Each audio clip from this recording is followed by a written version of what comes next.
여러분, 우리나라에는 세계에서 가장 큰 교회가 있습니다. 여의도 순복음교회입니다.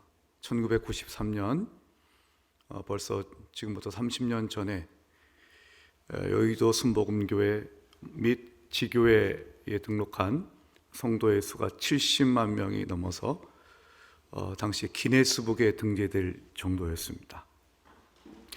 우리가 흔히 순복음교회라고 일컫는 그 교회는 좀 더 넓은 관점에서 보면 오순절 교파에 속합니다. 영어로 펜타코스털리즘이라고 이야기를 합니다.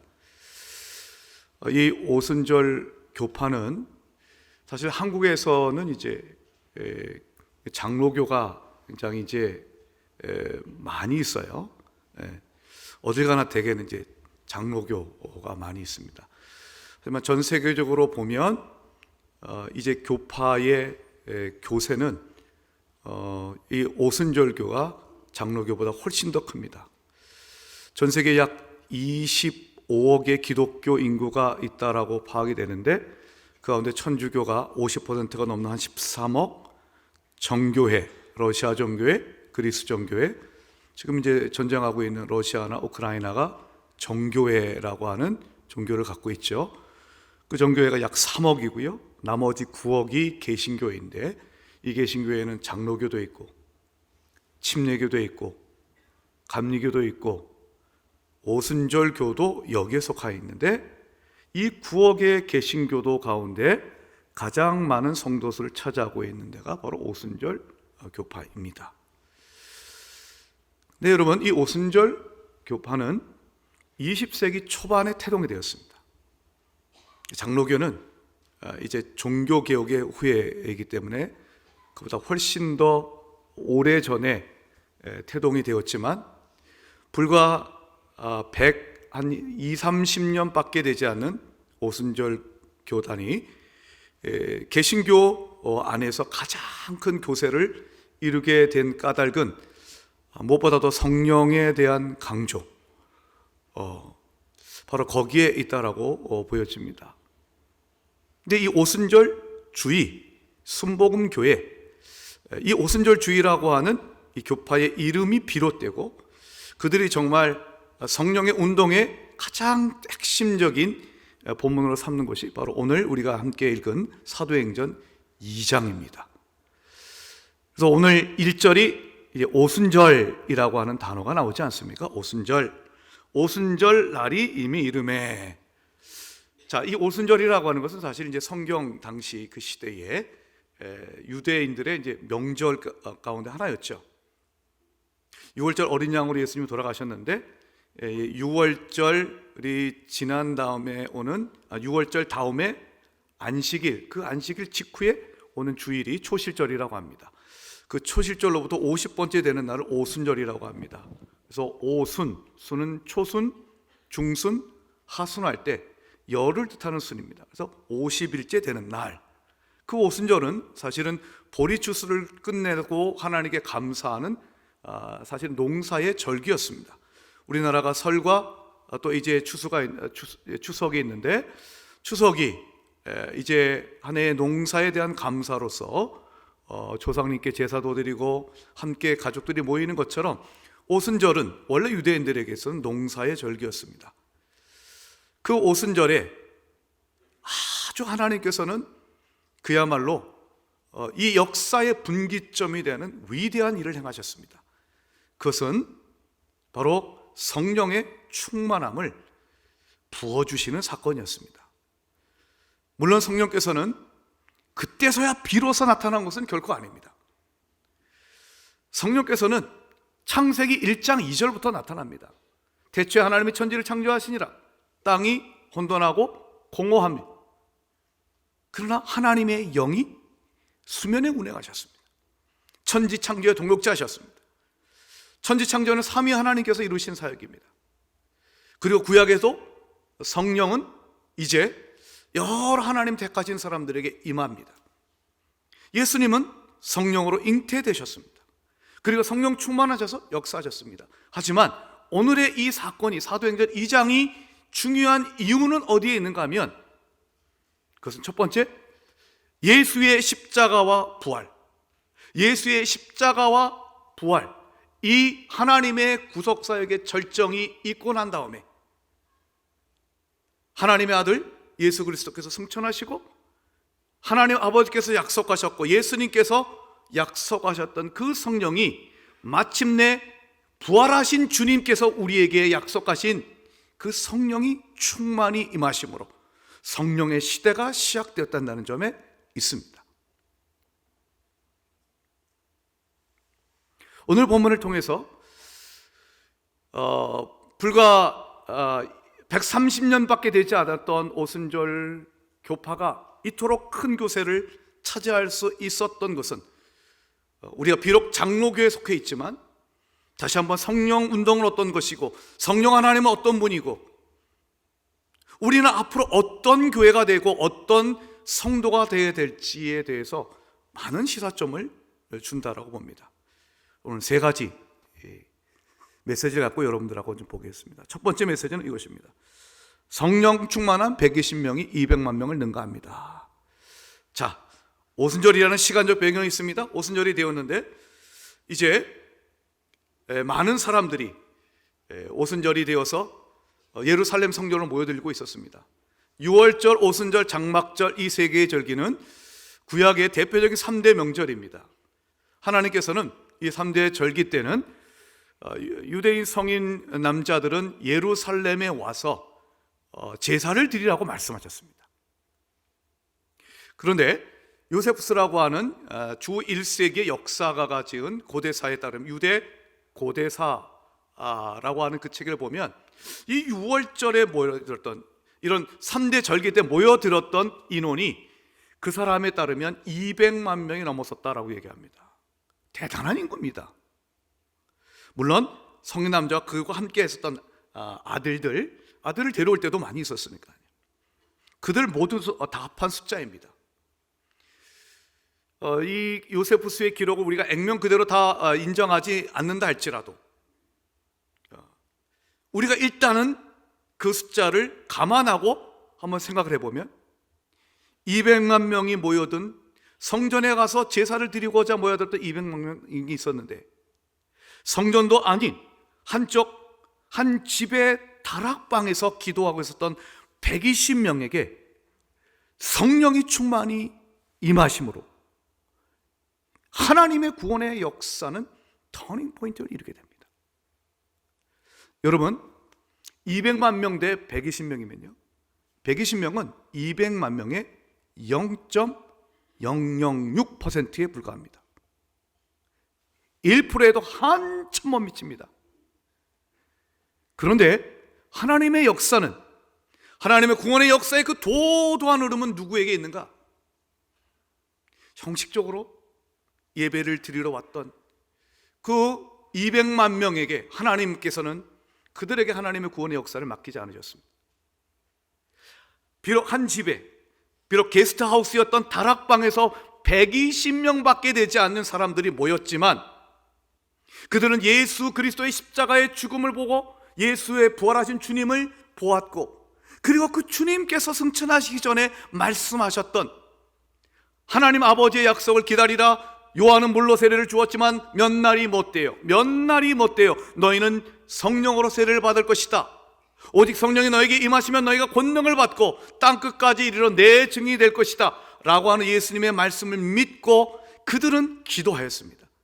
약속을 믿고 기도한 그들에게 예수의 부활하심을 믿고 예수의 부활하심을 보고 예수님의 말씀을 굳게 믿고 기도하였던 그들에게는 하나님이 그들을 택하셔서 성령의 충만함을 허락하여 주셨습니다. 그리고 그 120명을 통하여 놀라운 기독교 선교 역사가 시작이 됩니다. 예루살렘이 뒤집어집니다.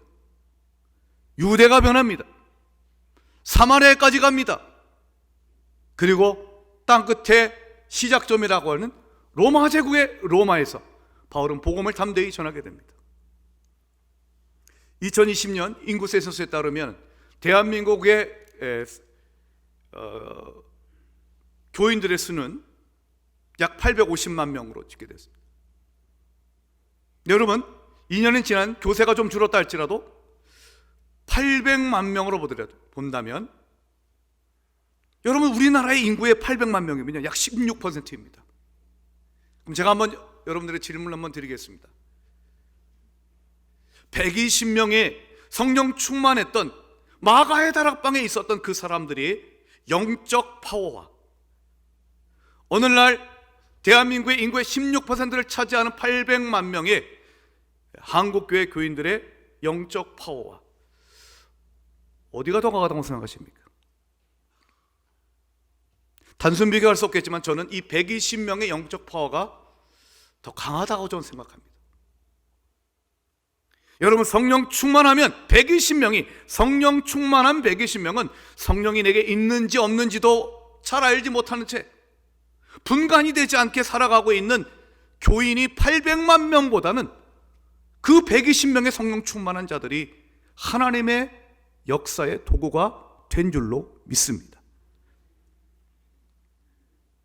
교회가 되고 성도가 성도가 되기 위해서 이제는 우리에게 성령의 충만함은 선택이 아니라 필수입니다.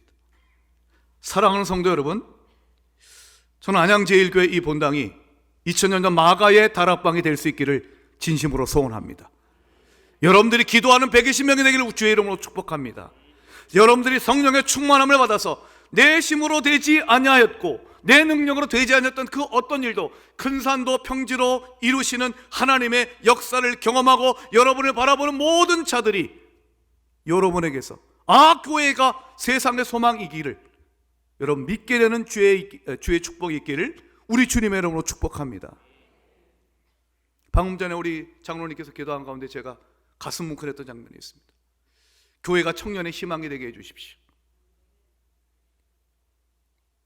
이 자리에 있는 여러분들 한 분 한 분이 여러분의 가정의 소망이 되고 여러분이 있는 가정과 사업과 그리고 그 지역이 여러분의 아파트가 여러분이 소망이 될 수 있게 진심으로 축복합니다. 나의 힘으로 되지 않습니다. 오직 나의 영으로 되느니라. 오직 하나님의 영으로만 되는 줄로 믿습니다. 200만 명이 와서 예루살렘 성전을 제사했지만 하나님은 거기에 관심 없으셨습니다. 예, 당연하죠. 왜냐하면 하나님은 지금도 이렇게 예배하는 자를 찾으신다고 하셨습니다. 어떻게 예배하는 자입니까?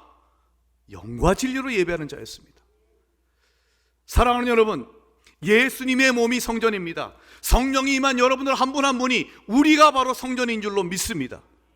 성령 없이 드리는 제사는 아무런 소용없습니다. 성령 없이 드리는 제사는 예배는 하나님 받으지 않습니다. 그러나 오늘 이 예배가 겸비한 마음으로 십자가만 의지하고 부활의 영광을 사모하며 성령을 의지하며 드리는 예배는 하나님이 반드시 받으시고 지금 이 순간에도 운행하여 주시고 계신 줄로 믿습니다. 성령 충만입니다. 두 번째 오늘 말씀의 메시지는 이것입니다. 성령 충만한 사람은 하나님이 행하신 위대한 일을 말합니다. 말합니다. 여러분 오늘 설교의 제목을 제가 성령 충만한 자의 언어라고 얘기했습니다. 이런 말이 있습니다. 한양대학교에 유영만 교수님이 썼던 언어를 디자인하라 라는 책을 보면 말을 바꾸면 세상이 바뀐다라는 말이 있습니다. Change the words, change the world 라는 말이 있어요. 당신의 언어를 바꾸면 세상이 바뀔 것이다. 우리도 하루에 많은 말을 쏟아냅니다. 카톡으로 이야기를 합니다. 그런데 세상은 더욱더 악해지고 메말라지는 것 같습니다. 왜냐하면 우리의 입술을 통해서 나오는 말들이 말 같지 않기 때문이고 마음 내키는 대로 말하기 때문입니다. 하지만 2000년 전 마가의 다락방에 있었던 기도하던 그들은 성령을 받은 다음부터는 마음 내키는 대로 말하는 것이 아니었습니다. 상처 주는 말이 아니었습니다. 그들은 비판하거나 물론 악에 대해서는 그들은 성령의 주시는 분노 가운데에 그들은 악에 대항했지만 그들의 언어는 성령이 주시는 언어였습니다. 오늘 말씀 4절이 이렇게 얘기를 합니다. 자, 우리 한번 다 같이 한번 읽어볼까요? 시작. 그들이 다 성령의 충만함을 받고 성령이 말하게 하심을 따라 다른 언어들로 말하기를 시작하니라. 아멘. 언어라는 게 내 안에 있는 걸 표현하는 거잖아요. 내 안에 뭘로 충만하고 있는가? 내 마음에 분노로 가득 차 있으면 여러분 욕이 나옵니다. 내 마음에 사랑으로 가득 차 있으면 사랑의 언어가 나옵니다. 성령으로 충만해야 성령의 언어가 나오는 줄로 믿습니다. 왜 악불달까요? 마음이 메말라서입니다. 예수님은 아주 강하게 말씀하셨잖아요. 독사의 자식들아, 너희 안에 있는 것이 다 악한 것인데 어떻게 악을 선한 것을 말할 수 있겠느냐라고 말씀하셨습니다. 우리의 자녀들 또 주변의 세상을 가만히 보십시오.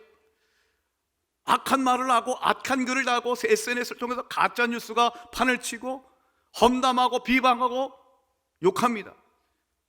성도들의 카톡도 다를 바가 없다고 생각해요. 하지만 성령을 받으면, 성령의 충만함을 받으면 성령이 말하게 하심에 따라 말을 하게 될 줄로 믿습니다. 내 언어가 바뀌기 위해서는요, 내 언어를 통해서 세상이 바뀌기 위해서는 내 마음에 성령이 충만하셔야 돼요. 성도의 언어는 성령께서 주관하여 주십니다. 성령의 충만한 대로 성령이 말하게 하심에 따라 그러면 무엇을 말했을까? 사도행전 2장 11절을 보면 이런 말씀이 있습니다. 그리대인과 아라비인들이라 우리가 다 우리의 각 언어로, 그 다음 함께 읽어볼까요? 시작. 하나님의 큰 일을 말함을 듣는도다 하고. 오순절을 맞이해서 수많은 사람들이 모였습니다. 성령의 충만함을 받았던 120명이 이제 성령이 말하게 하심에 따라 말을 하는데 그 내용은 무엇인가 하면 하나님의 큰 일이라고 했어요. 하나님의 위대한 일이에요. 성령 받은 자의 언어는 그 내용은 무엇입니까? 방언이 중요한 게 아니에요. 방언도 하나님께서 주시는 은사이지만 방언이라고 하는 언어의 형식보다 더 중요한 건 무엇입니까? 언어의 내용입니다. 언어의 내용입니다. 하나님의 큰 일을 얘기하는 것입니다. 초대 예루살렘 교회 성도들은 입만 열었다면 예수는 그리스도라고 선포했습니다. 사도행전 5장 42절, 그들은 날마다 성전에 있든지 집에 있든지 교회에 있든지 집에 있든지 직장에 있든지 예수는 그리스도임을 가르치고 전도하기를 그치지 않았습니다. 교회에 와서만, 성전에 와서만 예수님이 그리스도라고 말하는 것이 아니라 집에서도 예수가 그리스도라고 선포하기를 주저하지 않았습니다. 여러분, 지난 한 주 동안 우리가 나의 입을 통하여 예수님은 그리스도이십니다, 하나님은 당신을 사랑하십니다, 하나님의 위대한 일을 여러분의 입술을 통해서 얼마나 선포하셨습니까?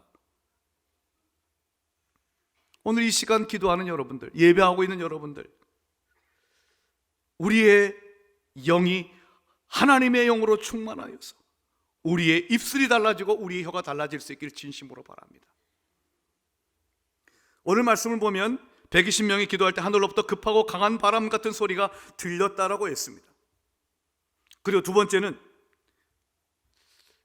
불의 혀 같은 것들이 이제 120명들에게 임했다라고 이야기를 하죠. 두 가지로 나타납니다. 하나는 청각적인 면입니다. 하늘로부터 바람 같은 소리가 났다라고 되어 있습니다.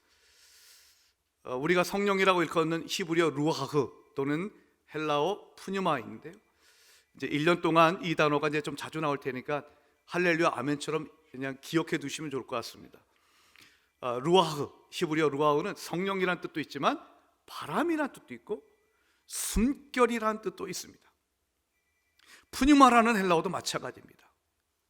성령은 바람으로 나타나시는데 오늘 말씀 2절은 바람 같은 소리라고 했습니다. 소리입니다. 이것은 성령의 소리, 성령의 음성이 가득 찼음을 얘기합니다.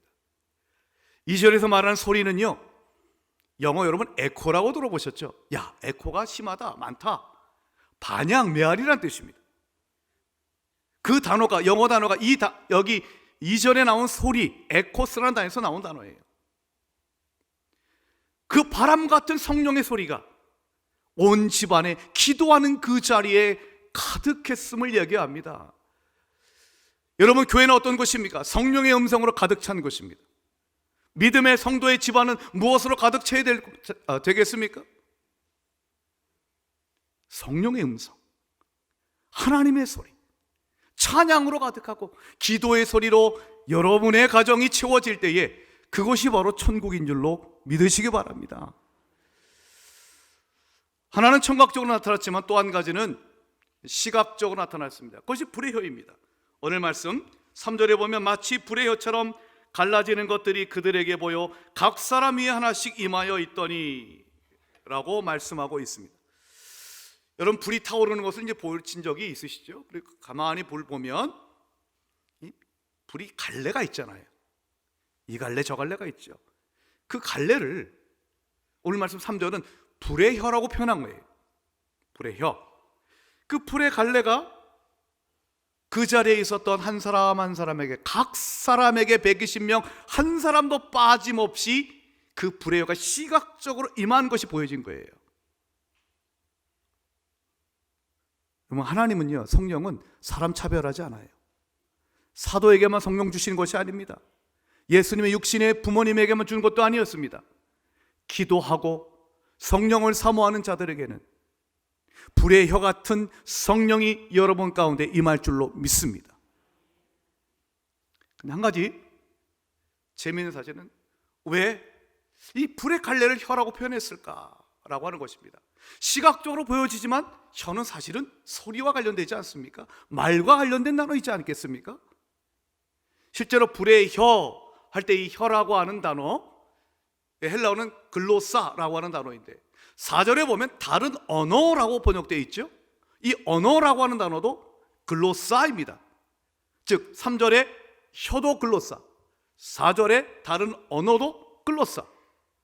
혀는 언어와 관련된 것입니다. 왜 불의 혀라고 하는 말을 썼을까요?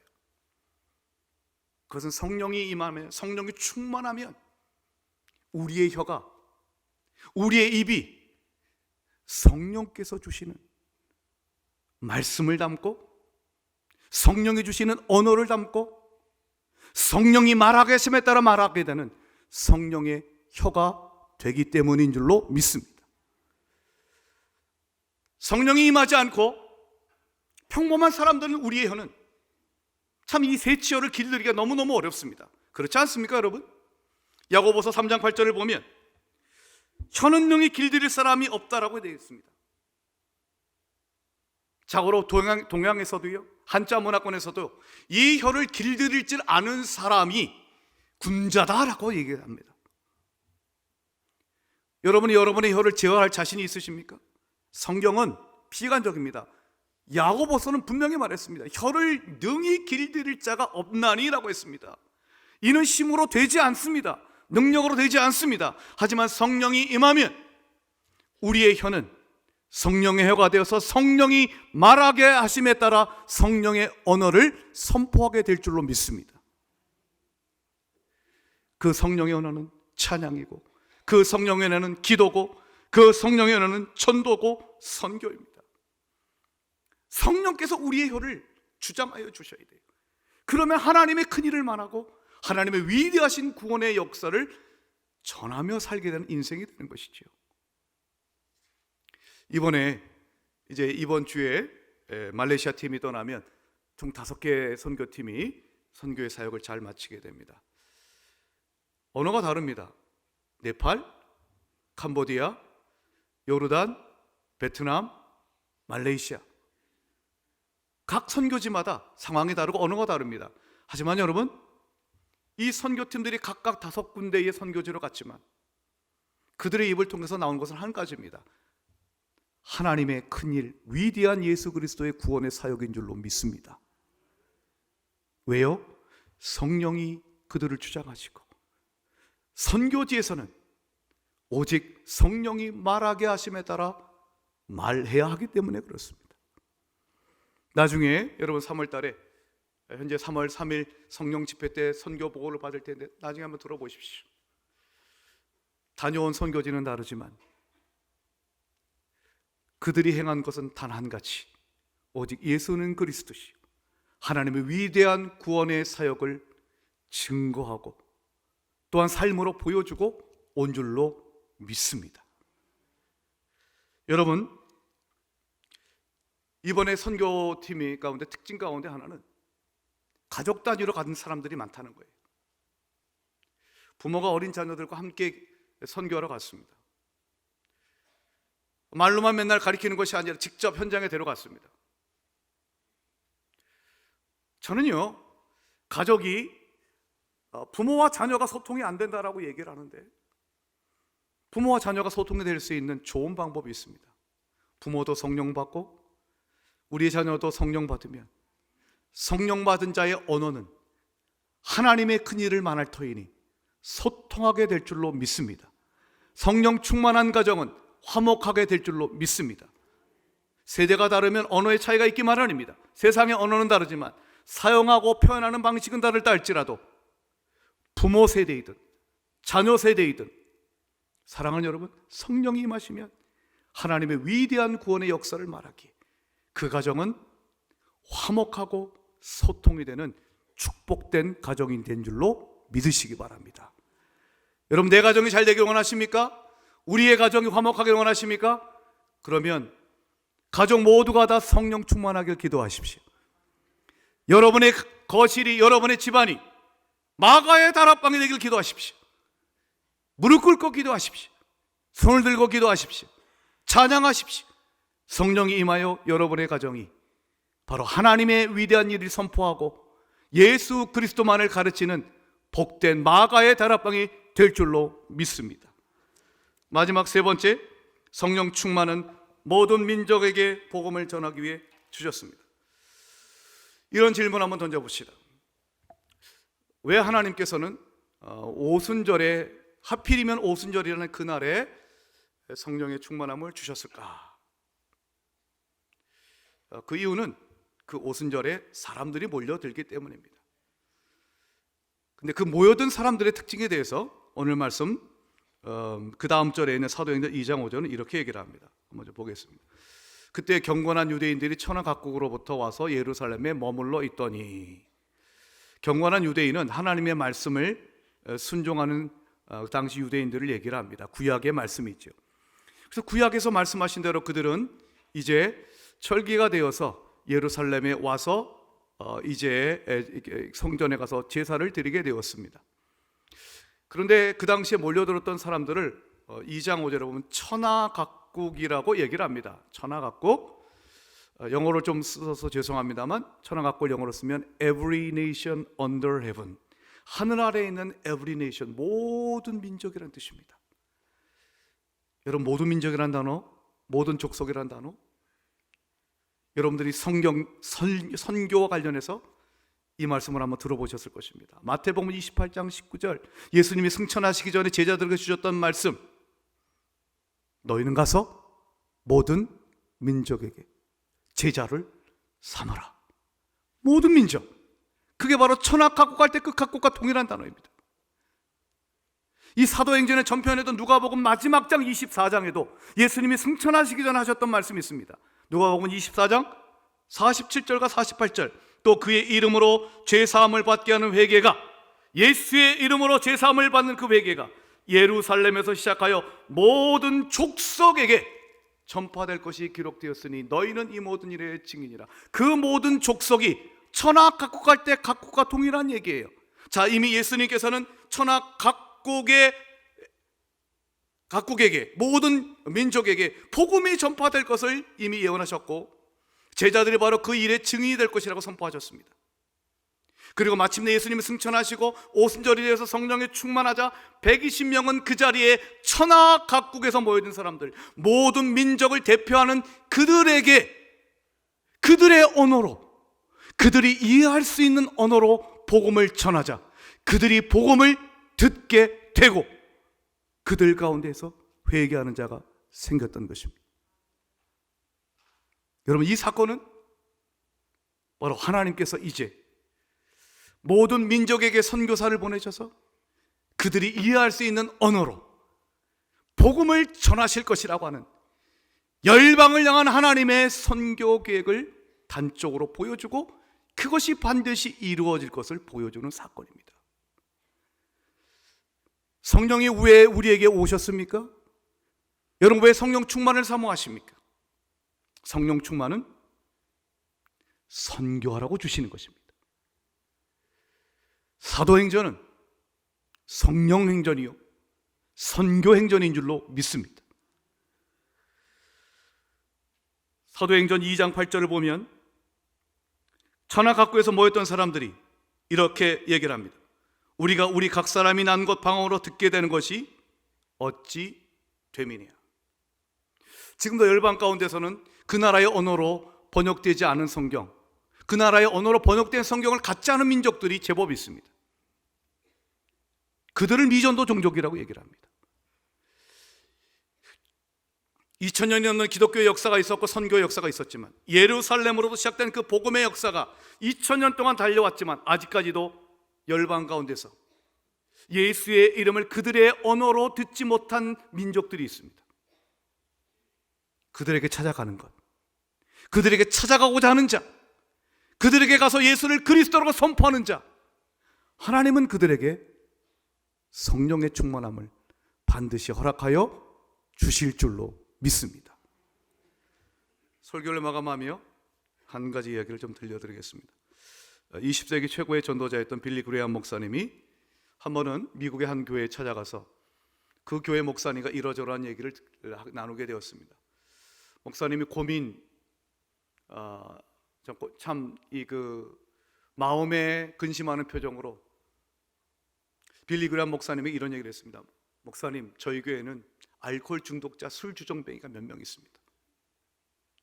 설교를 그렇게 하고 권면하고 성도가 기도해도 편하지 않아. 그래서 얼마 전에 성도들이 투표를 해서 변하지 않는 이 술주정뱅이, 말썽만 일으키는 술주정뱅이를 교회에서 내보내기로 결정하였습니다. 이야기를 들었던 빌리 그레이엄 목사님이 심각한 표정으로 이렇게 얘기를 했습니다. 아, 그런 일이 있었군요. 그런데 목사님, 이 교회에 술에 취한 사람 말고 성령에 취한 사람이 몇 명 있는지 투표해 본 적 있으십니까?